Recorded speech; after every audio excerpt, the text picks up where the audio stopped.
Good afternoon বন্ধুরা, অকুল simple লাইফে তোমাদের নতুন একটা ব্লগ নিয়ে চলে আসলাম। তোমরা কেমন আছো? আশা করি ভালো আছো। আর ঈশ্বরের আশীর্বাদে তোমাদের ভালোবাসায় আমরাও বেশ আছি। ঠিক আছে, একটু শরীরটা খারাপ, সে আর কি তোমাদের বলবো। ঠান্ডা তো লাগতেই পারে, তাই না? একটু ঠান্ডা লাগলে কিছু করার নেই। তো যাই হোক, আজকে তো আমাদের টাটকা গোটা, অনেকেরই বাসি গোটা থাকে, আগের দিন রান্না করে পরের দিন খাওয়া হয়, কিন্তু সেটা আমাদের নেই। আমাদের আজকে রান্না করে আজকেই খাওয়া হয়, ঠিক আছে, বাসি গোটা। ঠিক আছে, তো এখানে আছে দেখো রাঙালু। আমাদের যত ছোট ছোট নিয়ে আসলে না সুবিধে হয়, জানো তো। এই যে ছোটো ছোটো রাঙালু, এগুলো খোসা ছাড়াবো, ধুয়ে রেখেছি সব, খোসা ছাড়াবো। আর ছোটো ছোটো বেগুন, দেখেছো, ছোটো ছোটো বেগুন। আর সাথে নিয়েছি এই যে ভেতরে আছে ছোটো ছোটো আলু, বেগুনগুলো ঢালা করে আছে। এই যে ছোটো ছোটো আলু, ছোটো ছোটো সাইজের যে আলুগুলো হয় না, এই আলুগুলো, মানে যতগুলো ছোটো ছোটো সাইজের হবে তত সুবিধে হয় আর কি। যাই হোক, এখানে 3 রকম আছে, রাঙালু, বেগুন আর আলু। ঠিক আছে, এখানে আছে শিশোলা পালং শাক। এই যে শিশোলা পালং শাক লাগে গোটা করতে। ঠিক আছে, এখানে আছে মটরশুঁটি, এই যে মটরশুঁটি আছে। আর এখানে আছে শিম, সাদা সাদা শিমগুলো হয় না, সাদা শিমগুলো নিয়ে এসছে। ঠিক আছে, আর আমি ডালটাকে একটা সিটি দিয়ে নিয়েছি, তা নাহলে ডালটা না সেদ্ধ হতে চায় না, জানো তো। তো যাই হোক, এইভাবে আমি এখন কীভাবে করব তোমাদের দেখাচ্ছি। যেহেতু আলুগুলো সিদ্ধ হতে একটু বেশি টাইম লাগবে, সেই জন্য আমাকে আলুগুলো আগে দিয়ে দিলাম। আলুটা ফুটবে, আলু মানে 2 রকম আলু, রাঙালু আর এই আমরা যে আলু খাই এই আলু। ঠিক আছে, এগুলো ফুটবে। তবে বেশি সময় লাগে অবশ্য মুগের ডাল, যেটা মুগ কড়াই, কিন্তু মুগ কড়াইটাতে একটু আমি সিটি দিয়ে নিয়েছি, যার জন্য ওটা এত দেরি হবে না। আমি নিজের সুবিধার্থে একটু সিটি দিয়ে নিলাম। ঠিক আছে, তো চলো এগুলো আগে সেদ্ধ হোক, খানিকটা সেদ্ধ হোক। তারপরে একে একে আমি দিতে থাকবো।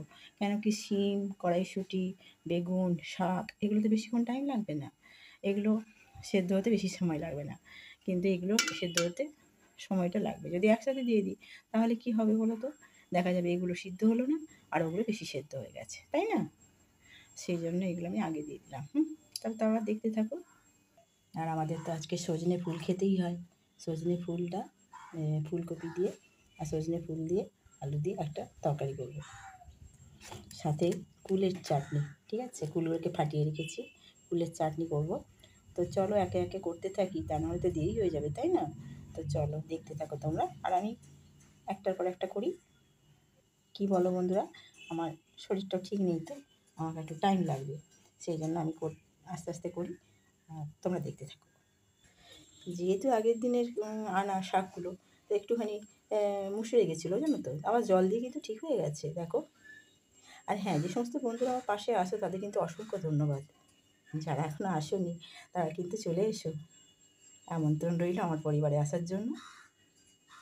লাইক, শেয়ার, কমেন্ট করো, যদি ভালো লাগে তাহলে পাশে থেকো আর সাপোর্ট করো। ঠিক আছে, তো দেখো এগুলো তাজা হয়ে গেছে, কিন্তু কালকে নিয়ে আসছিলো, আমি ভাবলাম একটু মানে মুষড়ে পড়েছে, দেখলাম জল দেওয়ার পরে কিন্তু তাজা হয়ে গেছে। দেখো আমি আলুটা আর রাঙালুটা আর এমনি আলুটা যেরকম সিদ্ধ হয়ে এসছে, একটুখানি মানে সিকিভাগ সেদ্ধ হলেই হবে। তারপরে আমি ডালটা দিয়ে দিয়েছিলাম, মুগ কড়াইটা আর কি, যেটা সিদ্ধ করে রেখেছিলাম। সিদ্ধ তো হয়নি, 2টো সিটি দিয়ে রেখেছিলাম যাতে একটু নরম হয় আর কি। তো নরম হওয়ার পর ওটাকে আমি দিয়ে দিয়েছিলাম। এবার এখন গোটা বেগুনগুলো দিয়ে দিচ্ছি, একটু নাড়িয়ে নিই।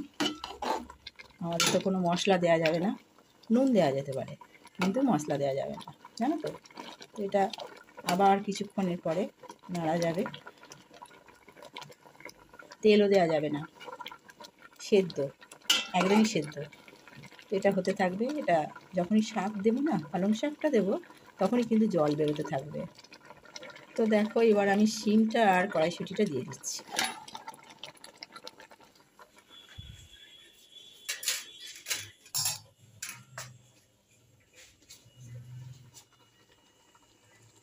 এখন চাপা দিয়ে দিই। তো তো দেখো আমি এবার ঢাকাটা খুলে দেখলাম, ওগুলো মোটামুটি অল্প হলেও সেদ্ধ হয়েছে। এরপরে শাকগুলো দেওয়া প্রয়োজন, কারণ শাকের তো এই যে বোটাগুলো একটুখানি আছে তো, মোটা আছে তো, এইগুলোকেও তো সেদ্ধ হতে হবে, তাই না? যাই হোক, এরপরে আবার চাপা দিয়ে দেবো। একেই বলে গোটা, সবই গোটা গোটা থাকবে। খুব ভালো করে ধুতে হয়েছে, পরিষ্কার করতে হচ্ছে। শাকের গোড়াগুলোকে বাদ দিয়ে দিয়েছি একদম, কেন কি ওইখানে মাটি ফাটি থাকতে পারে, সেই জন্যে, আর দেখতেও কেমন একটা লাগে, তাই না? সেই জন্যে গোড়াগুলোকে বাদ দিয়ে দিয়েছি।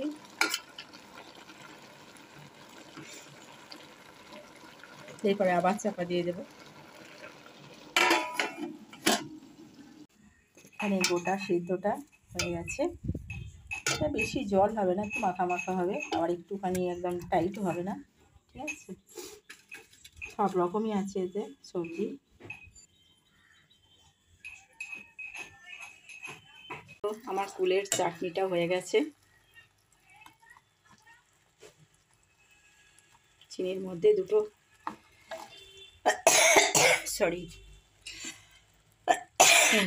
খুব শরীরটা খারাপ তো, গলা শুনেই বুঝতে পারছো। দুটো এলাচ দানা ছিল, মানে নকুল দানা যাকে বলে, আমরা এলাচ দানা বলি, সেই এলাচ দানা দুটো চলে গেছে চিনির সাথে। তো আমার কুলের চাটনিটা হয়ে গেছে, ঠিক আছে? এখানে সজনে ফুল দিয়ে, কপি দিয়ে, আলু দিয়ে আর কড়াইশুঁটি দিয়ে, সর্ষে দিয়ে করেছি। এটা পোস্ত দিইনি, হালকা পোস্ত দেওয়া, সর্ষে পোস্ত দিয়েই করেছি।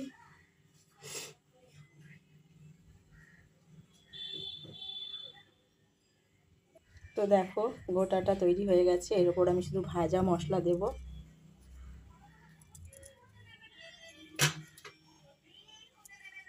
ভাজা মশলাটা দিলে না গন্ধটা ভালো হয়, আর এমনিতে তো খুব একটা ঝাল হয় না, আর এই ভাজা মশলাটা দিলে ঝালটা হবে।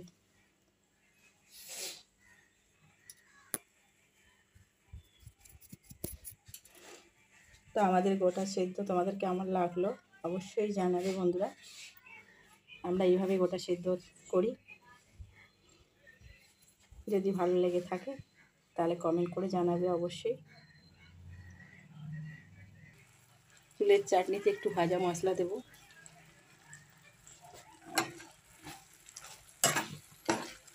চাটনিটা একদম মাখা মাখা করেছি।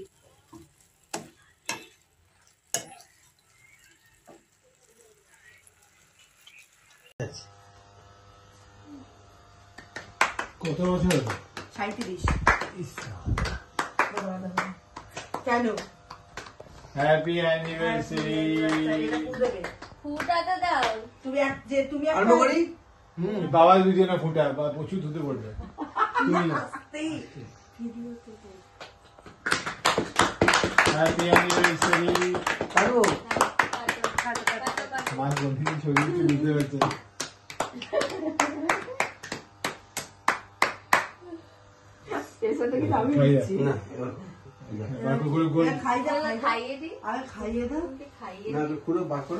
এটা ধরতে পারছো না, ব্যবস্থা করে দাও। তুমি খাই দাও, বাবা তোমাকে খাই দাও। সৌমাল্য বাঙালিয়ানা বজায় রেখেছে, নলেন গুড় সাথে স্টিলের থালা। ও জানি না নলেন গুড়, আমি কিনেছি যাওয়ার সময়। বাবা তো আর খাবে না, ছেড়ে দাও। ডিপার্টমেন্ট যেটা ভিডিও করছি এখন। এই যে আমরা যাচ্ছি, ঘুরতে যাচ্ছি। Tata tata tata. আমরা চলে যাচ্ছি। কোথায় যাচ্ছি? সিমলা, কুলু, মানালি, কাশ্মীর সব একসাথে ঘুরতে যাবো। হ্যাঁ, সবাই ঘুরতে এক মাসের যাচ্ছে। জন্য বেরোচ্ছি। কিছুক্ষণের জন্য আসলো, একটুখানি কেক টেক কাটা হলো, এমন কিছু খাওয়া দাওয়া কিছু হয়নি, সবাই চলে যাচ্ছে। এই লাইটটা সেটা ব্লগে দেখতে পাবে পরে। হ্যাঁ, সেটা ব্লগে তোমরা দেখতে পাবে। এই তুই পাঠিয়েছিস ওগুলো? পাঠিয়ে দেবো আমি, কি আর অবশ্যই পাঠিয়ে দিস, কিন্তু না হলে আমি ছাড়তে পারবো না। নিয়েছিস?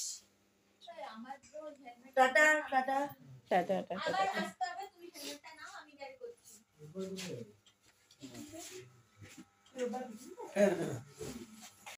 ফ্যামিলি। হ্যাঁ চলো, চাবিটা দিয়ে আসতে দাও। চাবি দিয়ে চলে এসো। নিয়ে যাওয়া যাবে। এটা হালকাই আছে। আরে না মানে না না ঠিক আছে। রাস্তায় কি করবে এত লোক? আধা মিনিট হলো। টাটা। হ্যাঁ টাটা, এলাম। একদম। আবার আসিস আরে সবাই। হ্যাঁ। কাকাজিগুলো হচ্ছে। না না না না, ভিডিও করে নিবি, হ্যাঁ? আর ও যাচ্ছে চাবি দিতে লাস্ট। দেখো বন্ধুরা, গিফট তো অনেক রকমই হয় তাই না? শাড়ি বা ঘুরতে যাওয়া, বেড়াতে যাওয়া, খাওয়া দাওয়া, অনেক কিছুই গিফট করা হয়, সবাই সবাইকে করে। কিন্তু আমাকে যে গিফটটা দিয়েছে এই গিফটটা কিন্তু অসাধারণ। হুম, তিন্নি দিয়েছে এই গিফটটা। তো এই গিফটটা পেয়ে আমি তো ভীষণ ভীষণ ভীষণ খুশি। কারণ এই পিকটা আমাদের তোলা হয়েছিল মেয়ের বিয়ের সময়, আর তখন থেকে আমাদের মানে এটাকে করা হয়নি, বাঁধানো হয়নি। তো যার জন্য এখন আমাদের বিবাহবার্ষিকী উপলক্ষে সেরা গিফট দিয়েছে তিন্নি, ঠিক আছে? তো কেমন দিয়েছে বা কেমন লাগলো তোমাদের অবশ্যই জানাবে, ঠিক আছে? আর আমার তো ভীষণ ভীষণ ভালো লেগেছে, আমি তো পেয়ে ভীষণ খুশি। সমস্ত গিফটের থেকে আমার মনে হয় এটা সবচেয়ে বেশি দামি। তো তোমাদের কি মনে হয় বন্ধুরা বলো। আর আমাদের এই 6 জন, আমরা ফ্যামিলি 6 জন মেম্বার। তো ছেলে প্রথমেই দেখতে পাচ্ছ দাঁড়িয়ে আছে, পাশেই হচ্ছে তিন্নি, মানে আমাদের বৌমা কাম মেয়ে। হ্যাঁ অবশ্যই মেয়ে, কিন্তু তোমাদের বোঝানোর জন্য বললাম বড় মেয়ে। হ্যাঁ, তারপরেই সৌমাল্য আর মামনকে তো দেখতেই পাচ্ছ, এরা তো ব্রাইড বলে বোঝাই যাচ্ছে। হ্যাঁ, এদেরই বিয়েতে ছবিটা তোলা। আর আমি আর তোমার দাদা ভাই। তো তোমাদের ছবিটা যদি ভালো লেগে থাকে বন্ধুরা, অবশ্যই একটা সুন্দর কমেন্ট করে আমাদের জানাবে। পাশে থেকো, সাথে থেকো, এটুকুই বলার ছিল, ঠিক আছে? আর বন্ধুরা অবশ্যই সাথে থেকে আমাদের অনেক অনেক অনেক অনেক সাথে থাকলে আমরা অনেক খুশি হব, ঠিক আছে? আজকে রাখি, নেক্সট ব্লগে আবার দেখা হচ্ছে তোমাদের সাথে।